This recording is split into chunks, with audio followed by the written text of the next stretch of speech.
fundamentou algumas decisões do STJ. Por exemplo, quando algo dá errado com um produto ou serviço e você precisa ligar várias vezes para a empresa para resolver. Haja paciência. O tempo que poderia ser usado no descanso, nos estudos ou até mesmo no lazer é desviado para a tentativa de solucionar um problema que você não criou. Pois saiba que essa peregrinação gera a obrigação de indenizar o consumidor. Não se trata de mero dissabor ou aborrecimento, mas sim um caso clássico de desvio produtivo do consumidor.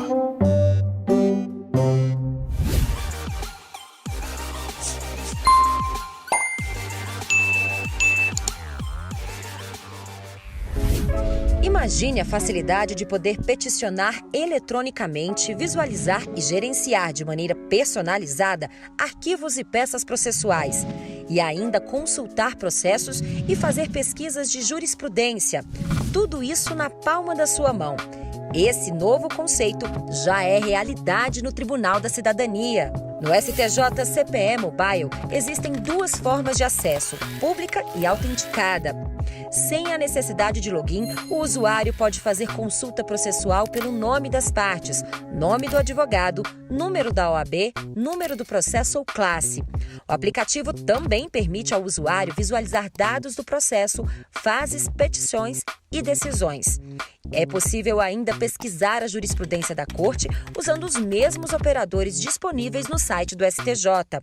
Outra opção no acesso público é favoritar um processo, facilitando o acompanhamento do trâmite no STJ. Já a navegação no aplicativo com autenticação no sistema, usando o mesmo login de advogado ou de ente público da CPE, as facilidades são ainda maiores.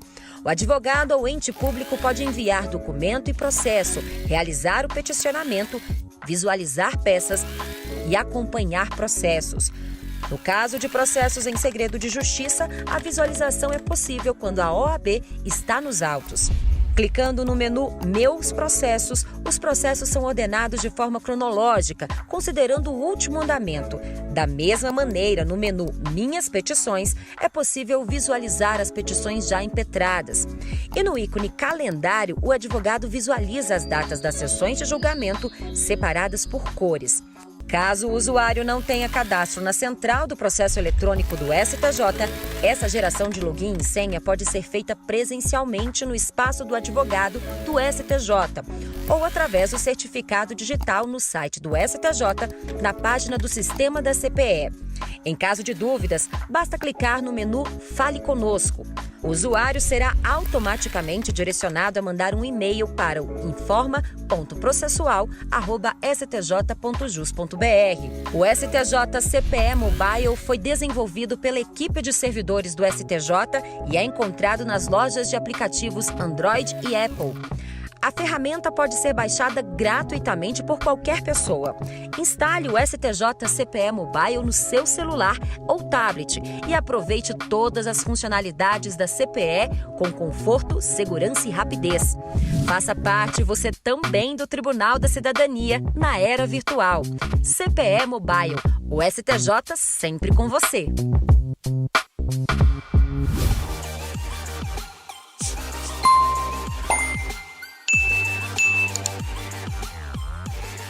Olá, quero te apresentar duas playlists do canal do Superior Tribunal de Justiça no YouTube. As súmulas e repetitivos e a precedentes qualificados e ações coletivas. As súmulas e os repetitivos do STJ representam o entendimento consolidado sobre determinado tema. A diferença entre eles é que o repetitivo tem força vinculante, ou seja, obriga os demais tribunais a aplicarem o entendimento firmado pelo STJ. Já as súmulas? Não. A outra playlist traz os recursos escolhidos pelos ministros para julgamento em grau de recurso repetitivo e ações coletivas. A afetação é o primeiro passo antes de definir um repetitivo. Se interessou por um desses assuntos? Então clica aqui no cantinho na palavra inscrever-se e também aperte o sino. Assim, toda vez que um vídeo novo for postado na página, você vai receber notificação em primeira mão. E não deixe de clicar nas outras playlists no canal do STJ, que tem programas e reportagens sobre os mais variados assuntos, além das sessões de julgamentos. O STJ também está nas principais plataformas de áudio. No Spotify, por exemplo, há uma playlist exclusiva de súmulas e repetitivos. Há também o podcast Rádio Decidende, que explora as teses jurídicas firmadas pela Corte no julgamento de precedentes qualificados, explicadas pelos próprios ministros relatores e por outros operadores do direito.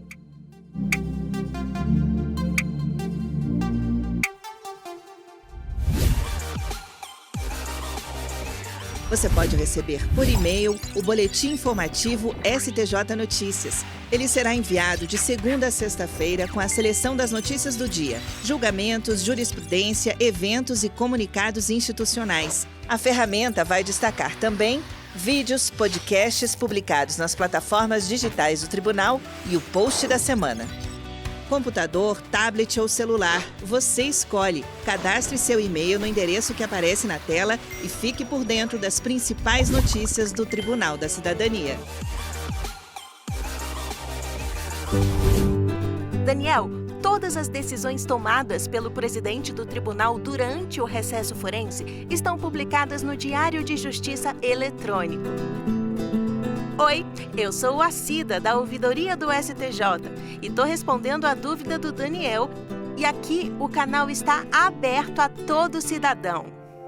Promover o diálogo entre os brasileiros e o Superior Tribunal de Justiça é a missão da Ouvidoria do STJ. Você pode enviar manifestações como dúvidas, sugestões e denúncias.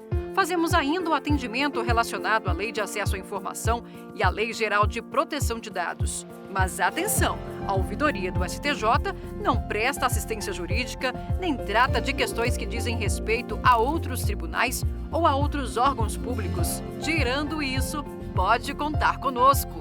Quer saber como? É só entrar no site do STJ, acessar a página da Ouvidoria, fazer o seu cadastro e enviar manifestação por meio de um formulário. No Disque Cidadania, você pode deixar sua mensagem gravada com e-mail para resposta. Ligue no número 61 3319 8888. Se achar melhor, pode enviar uma carta endereçada ao STJ. E quem é de casa também tem espaço. Servidores e colaboradores podem procurar a Ouvidoria do STJ para apresentar suas demandas. Todas as manifestações são cadastradas e classificadas. Cada caso recebe tratamento individualizado e sigiloso, preservando a identificação do usuário. Você também pode acompanhar pela internet a resposta à sua demanda. Resposta para você e contribuição para um Tribunal da Cidadania cada vez melhor. Pessoas reais, eternizadas em telas e até em pranchas de skate. Com tinta a óleo e aquarela, o artista plástico Pedro Garcia retrata rostos marcantes, olhares pensativos e furiosos, sorrisos alegres e um movimento do corpo. Uma mistura de expressões exposta em 37 obras. Expressão. Agora, ela também pode ser vista no mundo digital pelo computador e no aparelho celular. Para fazer o passeio virtual, é só entrar na página do STJ, clicar em Institucional, Educação e Cultura, Museu e na lateral esquerda do site você encontra Tours Virtuais 360 graus. Ele apresenta uma visão geral do espaço cultural e cada ícone tem uma informação. História da obra, dias de visitação e a apresentação do artista plástico. Sejam bem-vindos, meu nome é Pedro Garcia e essa é a minha exposição Expressão aqui no Espaço Cultural da STJ. Entrem, fiquem à vontade, apreciem e divirtam-se. A navegação também mostra um resumo sobre a vida do artista e o e-mail para contato.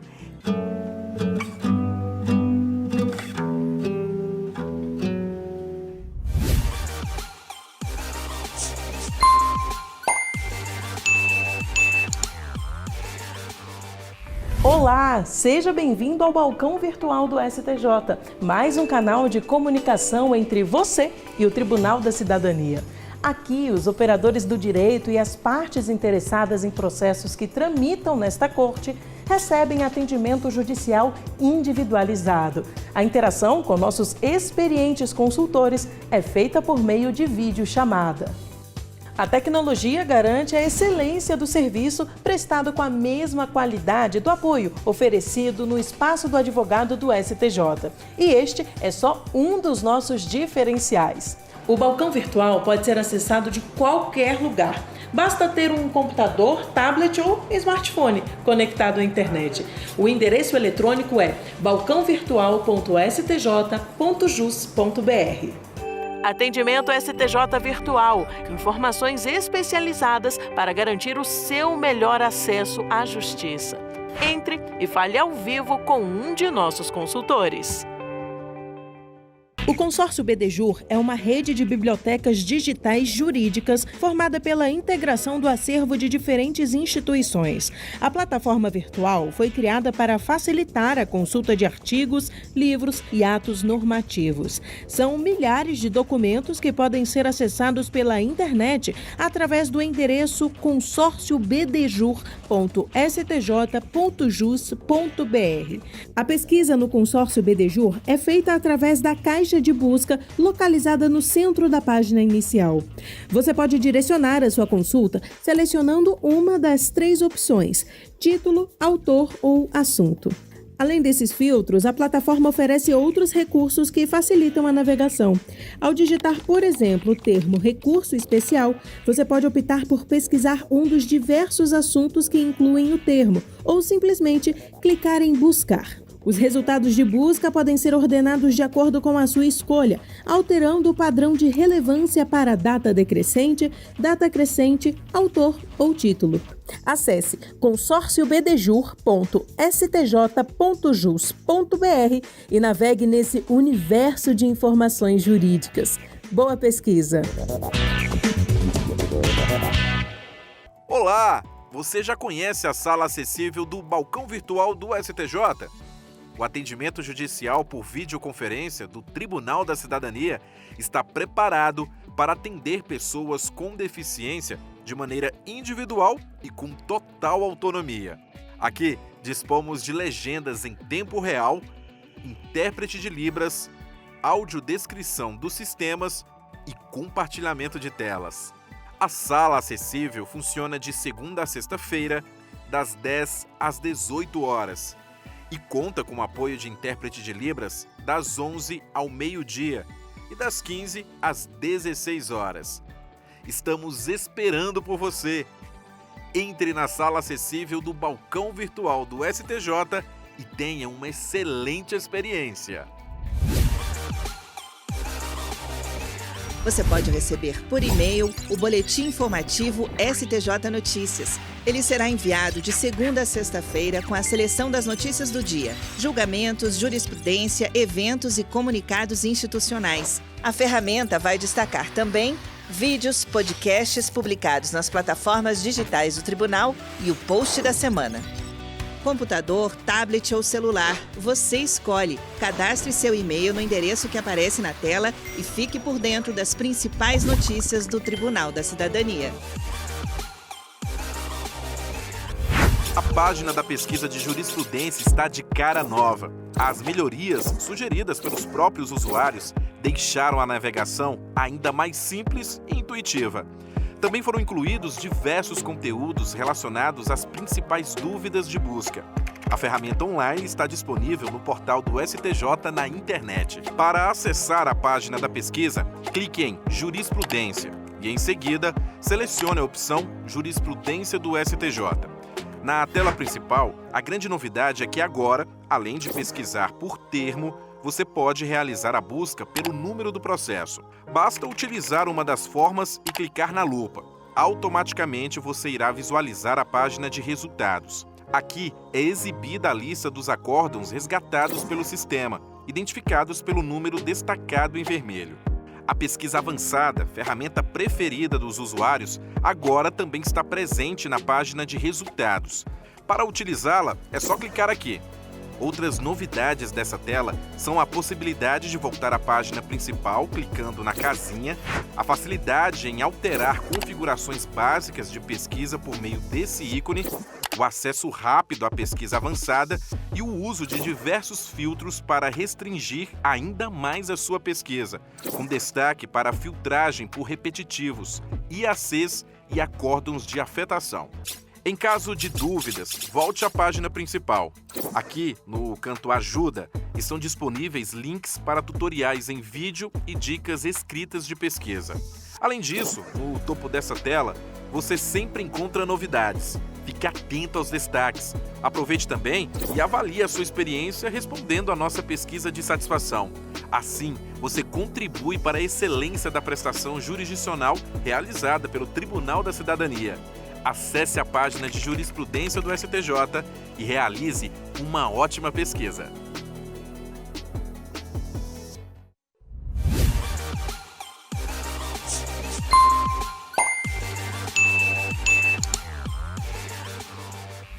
Paz, justiça e instituições eficazes. Elementos indispensáveis para alcançar o desenvolvimento sustentável no planeta. É por isso que a Organização das Nações Unidas estabeleceu como objetivo número 16 da Agenda 2030. Promover sociedades pacíficas e inclusivas para o desenvolvimento sustentável, proporcionar o acesso à justiça para todos e construir instituições eficazes, responsáveis e inclusivas em todos os níveis. Uma responsabilidade assumida pelos 193 Estados-membros que buscam cumprir metas até 2030 e um compromisso do Superior Tribunal de Justiça. Alinhado às ações da Agenda 2030, como a meta de desenvolver instituições eficazes, o STJ trabalha no aprimoramento dos processos internos como maneira de garantir excelência na prestação jurisdicional oferecida aos brasileiros. As estratégias visam reduzir o tempo de tramitação e a quantidade de processos aguardando julgamento. E vão além. Um exemplo é o acordo assinado entre o STJ e a Advocacia Geral da União. A parceria tem como objetivo prevenir litígios por meio do intercâmbio de dados, documentos e informações de interesse comum. O projeto utiliza a inteligência artificial para verificar antes de um processo chegar ao STJ se existe jurisprudência pacífica na Corte sobre a questão. Desta forma, os recursos sem probabilidade de êxito podem ser separados para a formalização de desistência. E como a AGU é um dos maiores demandantes da Corte, o resultado é expressivo.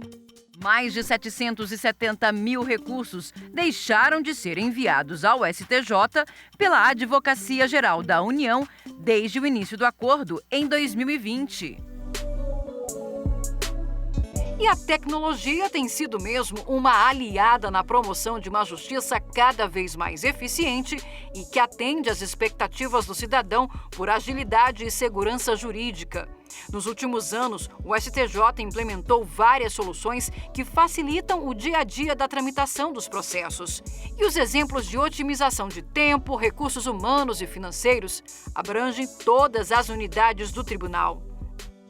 Com a automação das comunicações processuais, o trabalho de envio diário de cerca de 800 ofícios de informações e intimações aos outros tribunais e ao público externo passa a ser feito por programa de computador e de forma automática. O uso da ferramenta dinamiza o contato do STJ com partes e advogados de todo o país, proporcionando, inclusive, a redução dos custos de acesso à justiça. Em uma corte com jurisdição nacional, a baixa automática de decisões monocráticas e colegiadas também é outro exemplo da tecnologia a favor da sociedade. Agora, todos os detalhes que determinam o fim do trâmite de um processo no STJ são analisados automaticamente, garantindo uma verificação eficiente e segura dos fatores importantes da decisão. Outra ferramenta digital que tem proporcionado agilidade ao trâmite de processos no STJ é a busca textual nas peças. Ao chegar no STJ, os documentos são convertidos em texto, permitindo que se utilize palavras-chave para identificar situações como pedidos de intimação exclusiva ou parecer do Ministério Público, direcionando de maneira mais assertiva o fluxo do processo na Corte. E também é por meio de um sistema automatizado que os prazos estabelecidos pelos ministros nos processos são acompanhados, o que em um passado recente era feito de forma manual pelos analistas processuais. E não é só isso. O módulo de informações processuais, utilizado pelos servidores do STJ para o acompanhamento dos processos, tem sido aperfeiçoado visando a melhoria do fluxo de trabalho. No novo Sistema de Informações Processuais do Justiça Web, é possível visualizar, por exemplo, todos os dados referentes à distribuição, as datas que identificam as fases de tramitação e as referências principais do processo analisado. É o STJ na Agenda 2030, usando a tecnologia e a inovação como aliadas na promoção de instituições mais eficientes, garantia de amplo acesso à justiça e construção de um mundo melhor no presente e no futuro.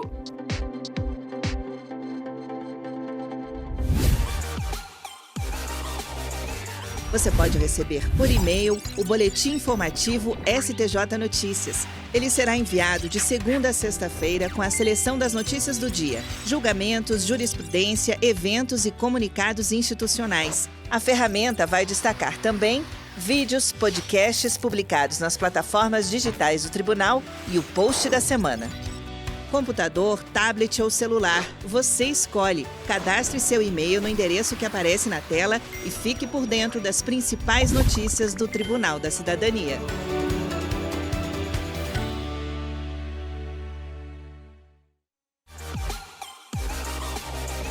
Você pode receber por e-mail o boletim informativo STJ Notícias. Ele será enviado de segunda a sexta-feira com a seleção das notícias do dia, julgamentos, jurisprudência, eventos e comunicados institucionais. A ferramenta vai destacar também vídeos, podcasts publicados nas plataformas digitais do Tribunal e o post da semana.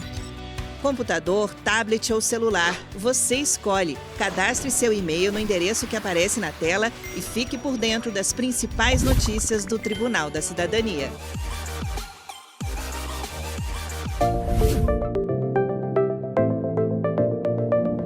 Localizado em Brasília, a capital do país, o Superior Tribunal de Justiça é a corte responsável por uniformizar a interpretação das leis federais em todo o Brasil.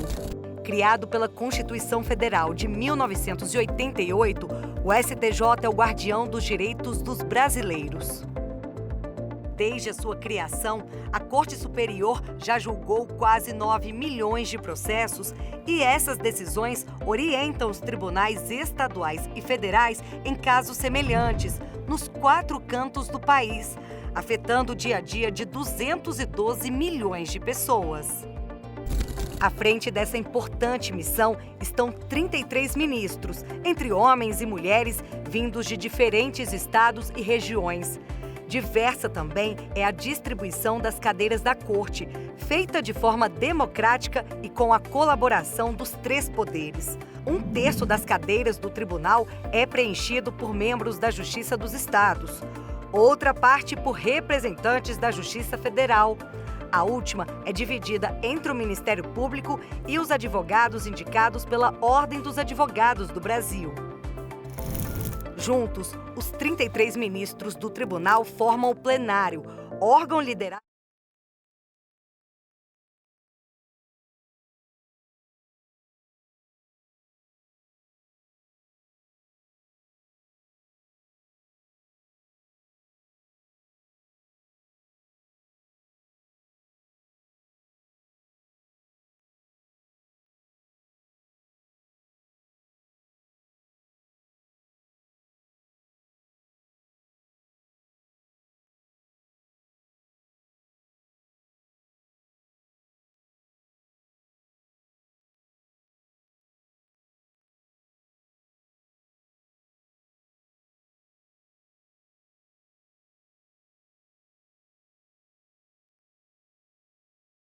Declaro aberta a sessão ordinária da segunda sessão do Superior Tribunal de Justiça, no dia 5 de outubro de 2023. Peço à secretária que proceda à leitura da ata.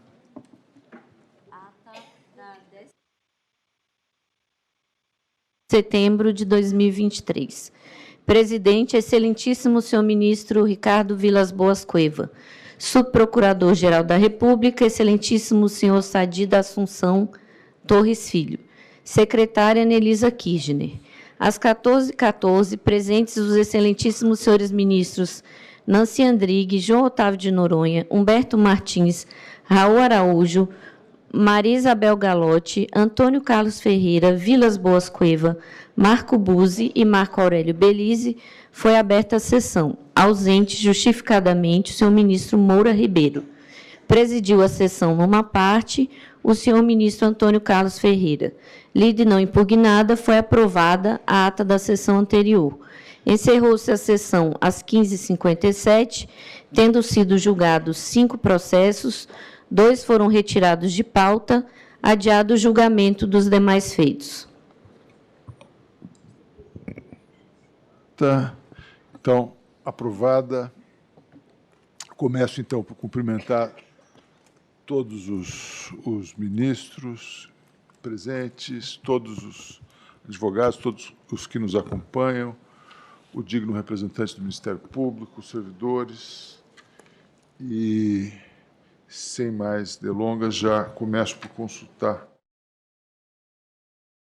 Há um processo em lista, um único processo em lista de relatoria do ministro Buzzi, que não foi objeto de destaque. Não havendo objeção, então ele será aprovado. Começo a consultar os eminentes ministros sobre eventuais adiamentos. Começando pela ministra Nancy. Presidente, pede. Perfeito. Ministro João Otávio de Noronha, tem algum processo a adiar ou retirar? Boa tarde a todos. Boa tarde, meus pares, novos advogados presentes, advogadas e advogados presentes que nos assistem pela internet e meus estimados funcionários. Eu não tenho nenhum processo para tirar de pauta e, quanto à lista, estou plenamente de acordo com os relacionados. Muito obrigado, ministro. Também, senhor presidente, boa tarde a todos. Nenhum processo a retirar, nenhum processo a acrescentar. Boa tarde, senhor presidente, senhoras ministras Nancy Andrighi e Maria Isabel Galotti, senhores ministros, senhor subprocurador-geral da República, senhoras e senhores advogadas e advogados, servidoras e servidores da segunda sessão, também referindo a nossa secretária, doutora Anelisa. Cumprimento a todos. As anotações já constam relativo a um adiamento e os demais processos estou de acordo que comecemos a julgá-los. Muito obrigado, ministro Raul. Ministra Isabel. Boa tarde a todos os colegas, a todos que participam da presente sessão e nos ouvem pela internet. Eu não tenho nenhum destaque e o adiamento que tinha de uma ação rescisória já foi incluído no sistema. Muito obrigado, ministra Nancy. Agora. Obrigada, senhor presidente. Peço licença, Vossa Excelência, para subscrever os cumprimentos que fez a todos. Cumprimento a todos os meus colegas. Não tenho nenhuma retirada e nenhum adiamento, senhor presidente. Muito obrigada. Muito obrigado, ministra Nancy. Ministro Antônio Carlos. Senhor presidente, desejo a todos uma excelente tarde, uma excelente sessão. Eu não tenho qualquer destaque ou adiamento. Ministro Buzzi. Senhor presidente e eminentes pares, eu cumprimento também a todos. Não tenho destaques nem adiamentos. Desejo que tenhamos uma boa sessão. Obrigado, senhor presidente. O ministro Belize se encontra justificadamente ausente. Ministro Moura Ribeiro. Pois não, senhor presidente, meus votos de boa tarde, minhas saudações a Vossa Excelência, assim como à ministra Nancy Andrighi, ao ministro João Otávio de Noronha, ministro Humberto Martins, ministro Raul Araújo, ministra Isabel Galotti, ministro Marco Buzzi e ministro Antônio Carlos Ferreira. Minhas saudações, meus cumprimentos. E também saúdo o nosso subprocurador, que hoje nos acompanha, doutor Maurício Braque, seja bem-vindo. E, senhor presidente, eu quero fazer uma saudação aos nossos funcionários na pessoa da nossa Anelisa. A doutora Anelisa ontem foi brilhante na audiência pública, ela trabalhou com muito ardor, com muito coração, e a audiência acabou, penso eu, atingindo seus objetivos a respeito do tema da litigância predatória. Eu queria cumprimentá-la e deixar meus votos de cumprimentos nessa assentada, senhor presidente. Senhores, também saúdo os senhores advogados. E, senhor presidente, eu não tenho retiradas nem sequer adiamentos, estou de acordo com a lista e peço a proteção do manto de Nossa Senhora Aparecida nessa nossa jornada. E muito obrigado, senhor presidente. Obrigado, ministro Moro. Eu também faço questão de registrar meu cumprimento à excelência dos trabalhos conduzidos ontem, debates de altíssimo nível, condução muito segura, firme, bela homenagem ao nosso saudoso colega e amigo ministro Sanseverino, no início, né? Ele que iniciou as audiências públicas e serviu de exemplo para todos nós e inúmeras outras. E, de fato, eu tenho ouvido depoimentos de advogados, professores, juízes que participaram ou viram e ouviram pelo YouTube, né, a audiência pública. É um tema extremamente relevante, as sugestões são muito importantes e isso certamente vai ter, é uma contribuição importante para esse debate que se trava agora no Brasil. Parabéns. Presidente, muito obrigado.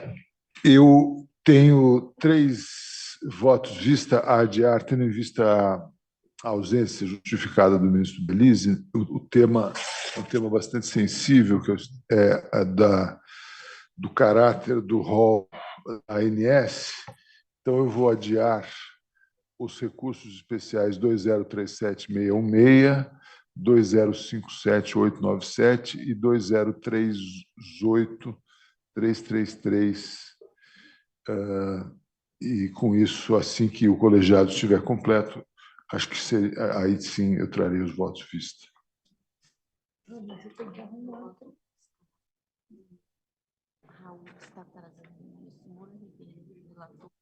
Agora, nós temos um único voto vista que sobrou aqui na pauta do dia, que é o agravo interno no conflito de competência 192043 de Alagoas. Aqui o relator é o ministro Moura Ribeiro e há um pedido de vista do ministro Raul Araújo, que terá seu voto agora. Isso. É um pedido de preferência do doutor Ricardo Watanabe, que se encontra aqui presencialmente, né? É ministro Raul, então, com a palavra.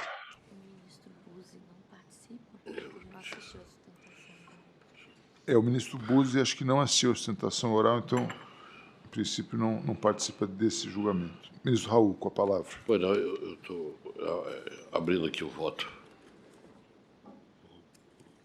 Então, nós temos o voto do eminente relator, o ministro Moura Ribeiro, negando provimento ao agravo interno, e foi acompanhado em seu judicioso voto pela eminente ministra Nancy Andrighi, pelo nobre ministro Humberto Martins.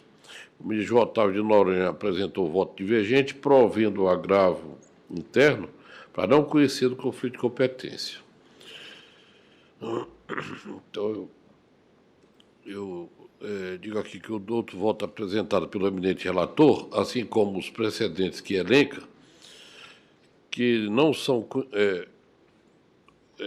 que são conhecidos deste colegiado, mostram-se um tanto paradoxal, pois, embora parta da premissa de que os juízos envolvidos nos conflitos são organicamente competentes, o que conduziria necessariamente ao não conhecimento do conflito, ao invés de não conhecer, prefere decisão de suspensão de uma das ações que dão origem ao conflito. Dessarte, o resultado é singular, porque o reconhecimento da competência dos juízes envolvidos deveria provocar o peremptório não conhecimento do incidente. A determinação de suspensão de uma das ações originárias só pode e, eventualmente, deve ser adotada no âmbito de procedimento como o de recurso especial e de incidentes cautelares que permitam o pleno conhecimento do recurso e, como consequência, a cognição e solução do conflito de lides, pois é disso que se trata, de conflito de lides e não de conflito de competência. Agir diferentemente seria transformar um conflito de competência inviável em sucedâneo recursal do recurso apropriado. Na hipótese, não há, de fato, um conflito de competência, pois age cada qual dos respectivos juízes dentro da sua natural competência.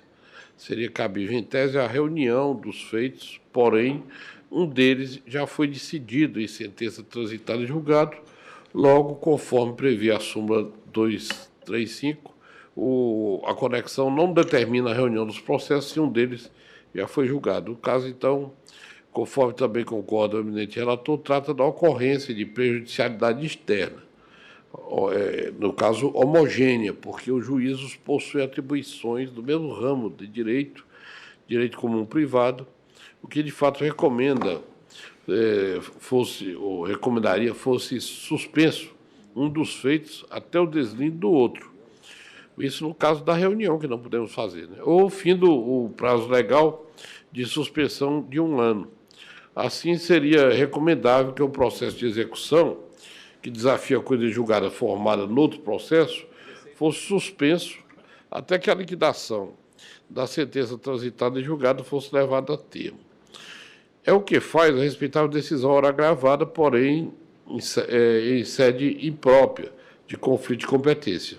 Foi também a providência adotada e posteriormente revogada por 2 vezes pelo Egrégio Tribunal de Justiça do Estado de São Paulo, em sede de agravos de instrumento, conforme narrado pelos suscitantes na inicial da exceção de pré-executividade de folhas tais, bem como em diversas outras passagens do presente. Então, revogado o alegado efeito suspensivo pelo Egrégio Tribunal Estadual, após esgotada a instância ordinária, poderá o interessado manejar os recursos cabíveis para que a questão finalmente seja devolvida à apreciação desta Corte dentro de procedimento mais viável, mais adequado e viável para a sua análise, ou seja, no âmbito de recurso especial, providência que foi adotada, como já visto adiante, não obstante, como será visto adiante, não obstante os interessados também tenham preferido manejar exceção de pré-executividade, retornando inutilmente ao leito já percorrido no primeiro grau. Assim, embora a exceção de pré-executividade seja a ação originária do presente conflito de competência, a pretensão de atribuição de efeito suspensivo aos embargos da execução, ou mais exatamente, a pretensão de suspensão da ação de execução até o fim da liquidação da ação revisional também pode ser examinada nesta Corte em sede recursal. De fato, como já adiantado, os suscitantes do presente conflito de competência, insatisfeitos com o fato de o juízo da execução não ter atribuído efeito suspensivo ao procedimento e haver continuado a promover atos de constrição, manejaram perante o Egrégio Tribunal de Justiça do Estado de São Paulo 2 sucessivos agravos de instrumento, onde o primeiro e o segundo estão identificados no voto. Ambos os agravos foram, ao final, desprovidos. Eis os acordos exarados pelo Tribunal de Justiça paulista. Embargo de declaração, omissão identificada a existência de ação revisional anterior, julgada parcialmente procedente, com trânsito em julgado certificado há mais de 3 anos, não obsta o ajuizamento da ação de execução, que, em tese, observou os parâmetros fixados na respectável sentença revisional, os quais foram obtidos a partir de cálculos aritméticos. Então, embargo de declaração parcialmente acolhidos com efeitos modificativos foi o resultado deste julgado. No outro agravo de instrumento, diz que, nos termos do parágrafo 1º do artigo 919 do CPC, é possível atribuir-se efeito suspensivo aos embargos quando presentes os requisitos para a concessão de tutela provisória de urgência e desde que a execução já esteja garantida por penhora, depósito ou calção suficientes, juízo não garantido, ausência de requisitos legais, os quais são cumulativos. Decisão mantida, recurso desprovido. Em virtude disso, interpuseram perante o egrégio, essa Corte Superior, 2 pedidos de tutela provisória, cujos números refiro aqui no voto. Ambas distribuídas ao eminente ministro Ricardo Vilas Boas Cueva. A primeira TP, 3324, não foi conhecida, em decisão que fez consignar que, logo ausente o pressuposto relativo à plausibilidade do direito, invocado no recurso especial, e não observada nenhuma ilegalidade latente nas decisões proferidas pelo Tribunal de Origem, não se justifica a antecipação do pronunciamento desta Corte em relação ao exame do pedido formulado. Na sequência, o peticionante desistiu do pedido. Já na TP 3442, foi julgada prejudicada pelo eminente relator, ministro Vilas Boas Cueva, nos seguintes moldes, abro aspas, o presente recurso está prejudicado em virtude do julgamento do recurso a que se pretendia emprestar efeito suspensivo, que é o ARESP 2.062.408, São Paulo. Com efeito, considerando que a finalidade principal do pedido de tutela provisória é assegurar a eficácia do resultado do recurso principal, forçoso reconhecer que, tendo sido julgado, a pretensão perde objeto em decorrência de sua natureza acessória. Fecho aspas. Por sua vez, as referidas tutelas provisórias são incidentes aos agravos em recurso especial 2.062.408, já referido, e 2.278.201, de São Paulo, ambos, e também distribuídos ao eminente ministro Ricardo Vilas Boas Cueva, cujas emendas dos acordos recorridos são as duas acima transcritas. Aquelas 2 emendas do Tribunal de São Paulo são as referidas aos acordos recorridos nos 2 recursos especiais também mencionados. O agravo do recurso especial 2.062.408 foi decidido pela Egrégia Terceira Turma do Superior Tribunal de Justiça na sessão virtual de 11 de outubro de 2022 a 17 de outubro de 2022, em acórdão emendado do seguinte modo: não pode ser conhecido o recurso que não infirma especificamente os fundamentos da decisão agravada, haja visto o disposto no artigo 1021, parágrafo 1º do CPC. O conteúdo normativo do referido dispositivo legal já estava cristalizado no entendimento jurisprudencial do Superior Tribunal de Justiça na redação da súmula 182, agravo interno não conhecido, fecho aspas. O referido acordo transitou em julgado em 7 de dezembro de 2022. Por sua vez, o agravo do recurso especial 2.278.201 de São Paulo não foi conhecido, por ser intempestivo, por decisão transitada e julgada em 23 de março de 23, proferida também agora pela presidência desta Corte. Por fim, verifica-se que um terceiro recurso especial, alegadamente conexo aos outros recursos referidos, foi interposto por Banco Rural S.A., em face de Shinerai do Brasil S.A., e autuado nesta Corte sob o número 2.060.883, São Paulo, sendo distribuída a relatoria do eminente ministro Ricardo Vilas Boas Cueva, do mesmo modo que os demais acima referidos. Em petição requerendo sobrestamento do feito, a recorrida Shinerai do Brasil esclareceu que tratam os autos de recurso especial interposto pelo Banco Rural S.A., contra o acordo do Tribunal de Justiça do Estado de São Paulo, que julgou desprovido seu recurso de agravo de instrumento, mantendo a decisão proferida na origem, que havia julgado improcedente o incidente de desconsideração da personalidade jurídica número tal, que sabe-se que na origem o referido incidente de desconsideração foi interposto pelo Banco Rural com o objetivo de redirecionar as dívidas cobradas na execução do título judicial número tal, a qual possui a instituição financeira como exequente e o senhor Marcos Menezes e a empresa Parapuã como executados, e que, como a referida execução possui entre os executados o senhor Marcos Menezes, o Banco Rural lhe imputou a condição de sócio oculto da Chimerai para tentar o redirecionamento das dívidas cobradas no processo.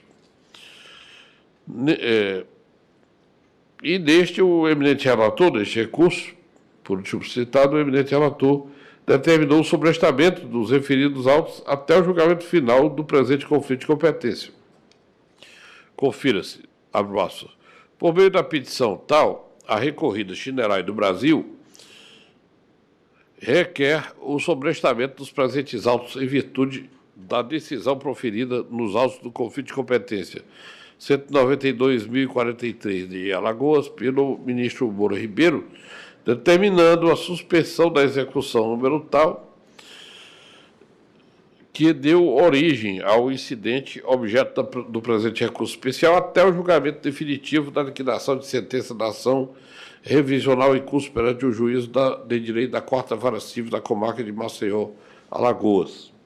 O disposto com base no artigo 313, inciso 5º-A do Código de Processo Civil, defiro o pedido, fecho aspas.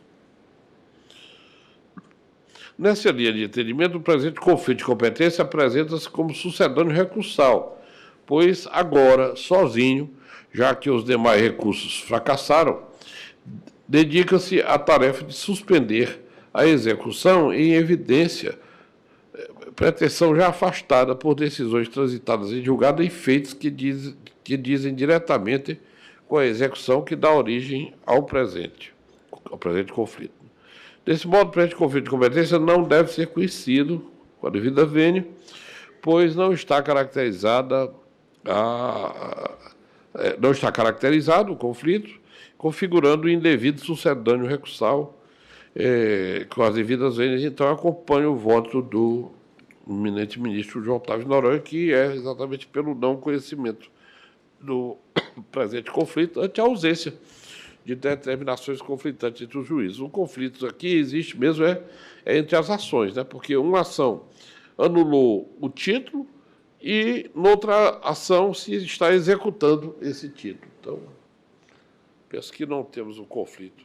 Senhor presidente, eu gostaria de, sem embargo de algum colega que antecipou o voto, mas eu gostaria de pedir vista e trazer o voto escrito, porque eu votei oralmente, mas eu não fui feliz. Eu lendo minhas notas taquigráficas, eu acho que eu não fui feliz nas colocações, na explicação. O ministro Raul bem compreendeu, mas eu não abordei exatamente alguns pontos que eu poderia aclarar melhor o debate. Então, sem embargo de algum colega pretender antecipar voto, votar, eu pediria a vista, que agora seria uma vista comum, né? Muito obrigado, ministro Noronha. Então, proclamo o resultado parcial, né? Após o voto do ministro, voto de vista do ministro Raul Araújo, não conhecendo do recurso, pediu vista e dando, não conhecendo, né? É verdade. Dando provimento ao agravo interno para não conhecer do conflito, né? Pediu vista o ministro João Otávio de Noronha. Os demais aguardo. Por favor, ministro. É uma manifestação de alegria. Como é bom trabalhar com colegas elegantes socialmente e juridicamente. Muito obrigado. Muito obrigado, ministro Moura.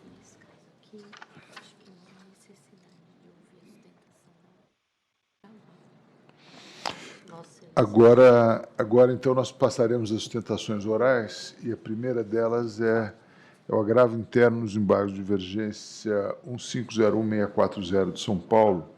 Aqui, o relator é o ministro Raul Araújo, que teve a gentileza e o advogado do agravado, né, dos agravados AVG Siderurgia Limitada, o doutor César de Graff Mateus, que já se encontra aqui, por favor. Pode descer a tribuna, doutor César. O ministro Raul teve a gentileza de distribuir antecipadamente seu voto. Talvez, se estiverem todos de acordo, eu estou. Não precisaríamos ouvir a sustentação oral do doutor César. O ministro Raul poderá se orientar pela ementa. Todos de acordo. Então, o ministro Raul É a melhor posição, né? Descer a tribuna para não sustentar. Embora fosse muito prazeroso ouvir o doutor César, que trabalhou muitos Sem anos dúvida. no jurídico do Banco do Brasil, de quem eu fui chefe. E depois com o ministro Massami. Há sustentações, há silêncios que são mais profundos que as sustentações, como diz o caso. Ministro Raul, com a palavra. Pois não, eu digo na emenda, o caso é bem sensível, né, porque envolve importância elevada, mas eu não consegui ver outro resultado. Eu digo, então, que o dissídio jurisprudencial apto a ensejar o cabimento dos embargos de divergência depende da existência de similitude fático-jurídica entre os arestos contrastados. É imprópria a discussão em sede de embargo de divergência acerca da aplicação da regra técnica de conhecimento do recurso especial. O acordo embargado de divergência, em suas conclusões, adotou as premissas estabelecidas no voto vencedor do desembargador relator no Tribunal de Justiça, bem como do parecer do Ministério Público Estadual, não havendo se falar em alteração de premissas ou uso daquelas expostas somente em voto vencido, proferido já nesta Corte.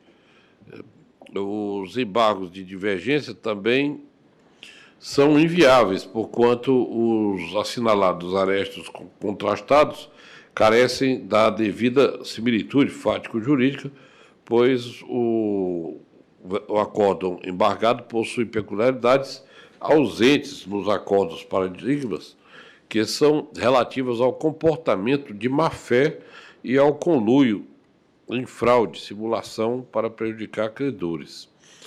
Quinta, a pretensão do embargante não prescinde do reexame do acervo fático probatório para se concluir, ao fim e ao cabo, contrariamente ao acordo embargado, que está isenta de responsabilidade à parte no caso concreto, que seria o fundo de investimento.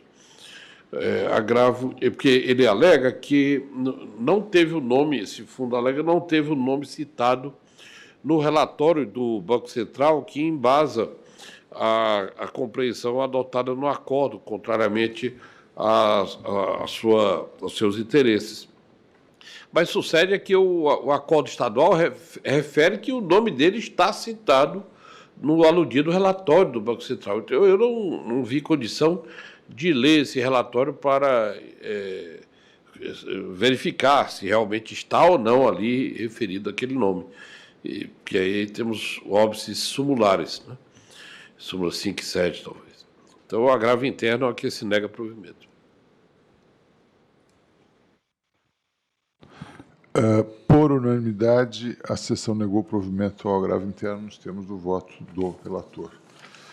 Agora, nós temos, de relatoria do ministro Moura Ribeiro, conflito de competência 197434 de São Paulo, e teremos a alegria, então, de ouvir por favor. Pela ordem, são 2 agravos internos. São 2? Um da massa falida e um do fundo Profix. Uhum. Parece-me que... Ministro Raul. E aos dois negou-se o provimento. Isso. Obrigado, desculpa. Ok, de acordo. Então, chama a julgamento o conflito de competência 197434, é um pedido de sustentação aqui pelos interessados Magazine Luiza e Cabum, pelo doutor José Roberto de Castro Neves. Eu peço que desça a tribuna. Consulto o doutor José Roberto se está de acordo com a dispensa da leitura do relatório. Então, com a palavra, doutor José Roberto. A dispensa relatória, desculpa, achei que o senhor já estava... Não, na verdade, o voto aparentemente não é no mesmo sentido da sua pretensão. Ou é, não sei. Então eu vou tentar ser bem breve aqui, e é um prazer sempre estar aqui com Vossas Excelências. O caso é muito singelo. A Magazine Luiza Magalu, ela adquiriu em 2021 100% de uma empresa chamada Cabum, de 2 irmãos, Leandro e Tiago. Esse foi um negócio bastante complexo, muito sofisticado, um contrato cheio de peculiaridades, e se estabeleceu nesse contrato que haveria uma cláusula compromissória e uma arbitragem, portanto, decidiria, eventualmente, conflitos oriundos desse negócio. Estabeleceu-se também nesse contrato que, se houvesse, antes de estabelecido o tribunal arbitral, algum litígio e fosse alguma urgência, uma situação excepcional, o foro da capital de São Paulo seria, então, competente para isso. O que aconteceu depois desse contrato assinado? Os dois irmãos eles foram contratados pela Magalu, pela Kabum, né, agora que já não é mais deles, para continuarem exercendo cargos importantes lá dentro, o que é muito comum, né, quando você transfere um negócio, esses dois principais executivos continuaram lá. Muito bem. O que aconteceu foi que se descobriu, esse ano, no começo do ano, uma série de desmandos desses irmãos. Enfim, uma série de falhas que não é objeto aqui dessa discussão, mas, basicamente, uma concorrência desleal, uma malversação do patrimônio, enfim, uma série de questões. Eles, então, foram demitidos. Bom, iniciou aí uma demandas de um lado ao outro, notificações, discussões, enfim. Esses irmãos, então, iniciaram uma ação de produção antecipada de prova, na qual eles fundamentam no artigo 381(3) do Código de Processo Civil, que é aquele dispositivo que diz que eu preciso de prova para saber se eu vou ter que ajuizar uma ação. Essas provas elas justificariam ou negariam a necessidade de um processo judicial. Esse foi o fundamento deles e esse é o tema central, Excelências. Ele ajuizou essa ação na Vara Civil de Limeira, embora houvesse uma cláusula compromissória e houvesse uma cláusula específica dizendo que fora da capital de São Paulo. Não havia urgência, então a liminar não foi deferida, porque, de fato, não há urgência nessa prova, uma prova que pode ser adquirida a qualquer momento, mas o juiz da Vara Civil de Limeira declinou a competência dele, dizendo que isso era uma matéria trabalhista, porque esses duas pessoas eles eram empregados da Magalu, embora numa situação muito peculiar, porque eles eram empregados, mas, enfim, formalmente sim, mas era dentro de um contexto de uma relação. O juiz da Vara Trabalhista de Limeira, por sua vez, disse, olha, eu não tenho nada com isso, isso aqui devolve para a Vara Civil. E esse é o conflito de competência que se instaurou. O que é muito peculiar, e terminando aqui a minha essa breve citação, é que, no caso específico, não é nem na Vara Civil, nem tampouco na Vara Trabalhista. Era perante o Tribunal Arbitral, que foi o eleito pelas partes. E aconteceu um fato, Excelência, que é a prova final disso tudo, porque, recentemente, no dia 27 de julho desse ano, os irmãos iniciaram um procedimento arbitral, que já está em fase de constituição, já aptos, indicados, ainda o tribunal não está formado, mas, claramente, então, naquele momento, eles já iniciaram a sua lide. Veja bem, como o fundamento que eles adotaram para ajuizar a ação cautelar é aquele do artigo 381(3), isso é para saber se eles vão precisar ou não, a partir da prova, se eles vão, então, ter justificativas ou não para iniciar o processo contencioso, isso já morreu, porque eles já iniciaram o processo contencioso. A gente até juntou no nosso memorial um recente e muito bem feito e elaborado voto do ministro Belize, no qual ele diz, olha, se não tem urgência na prova e há um tribunal arbitral indicado, então não há necessidade nenhuma de haver essa jurisdição prévia e o tribunal arbitral, que é o competente, então, para examinar. Então, em suma, e agradecendo muito a atenção aqui de Vossa Excelência, uma honra estar aqui para mim, não é o caso sequer da Justiça de Limeira da Vara Civil, tampouco da Vara Trabalhista, e sim do Tribunal Arbitral. Muito obrigado, Excelência. Muito obrigado, doutor José Roberto. Então, na verdade, era inteiramente convergente, sim, com o voto do ilustre relator, que, se não tiver objeção, poderá seguir pela ementa, não? Eu acho que sim, né, senhor presidente? Pois não, doutor, satisfação tê-lo aqui. Nós estamos iguais, pensando absolutamente iguais. Admite-se a declaração de incompetente quando terceiro juiz estranho no conflito de competência, temos precedentes. A competência da trabalhista não ficou caracterizada, estresse da petição inicial que a medida antecedente visou angariar evidências para a tese de que houve prejuízo na negociação entabulada entre as partes, nos termos do 22A da 9307 de 96, antes de instituída a arbitragem, as partes poderão recorrer ao Poder Judiciário para a concessão de medida cautelar ou de urgência 381, terceiro do CPC, prevê que poderá ser pleiteada a produção antecipada de prova para o prévio conhecimento dos fatos que possa justificar ou evitar o ajuizamento da ação. Na hipótese, o pedido de produção antecipada de provas é amparado no 381 terceiro, desvinculando a audiência e buscando angariar evidências para comprovar eventuais prejuízos sofridos com a venda da empresa, em razão de conflito de interesse entre compradora e instituição financeira que intermediou o negócio. A produção antecipada de prova se encontra dissociada do requisito da urgência e do ajuizamento de outra demanda judicial preparatória ou incidental, consagrando-se na prática um direito autônomo à prova, mecanismo disponibilizado para melhor conhecimento dos fatos, com potencial, inclusive, para evitar o ajuizamento já mencionado 381 terceiro. Em razão da mudança implementada pelo diploma processual, vê-se necessária uma interpretação adequada do 22A, diante da possibilidade de as partes vinculadas por compromisso arbitral recorrerem ao Poder Judiciário antes de instituir a arbitragem, apenas para a concessão de medida cautelar ou de urgência, hipótese em que nada se confunde com aquelas previstas no 2º e 3º 381. Em recente julgado, essa terceira turma examinou a hipótese de ajuizamento da ação de produção de provas antes da arbitragem e decidiu pela competência exclusiva dos árbitros para conhecer a correlata produção, ação probatória desvinculada do interesse, da audiência, relatoria do ministro Marco Aurélio Belize.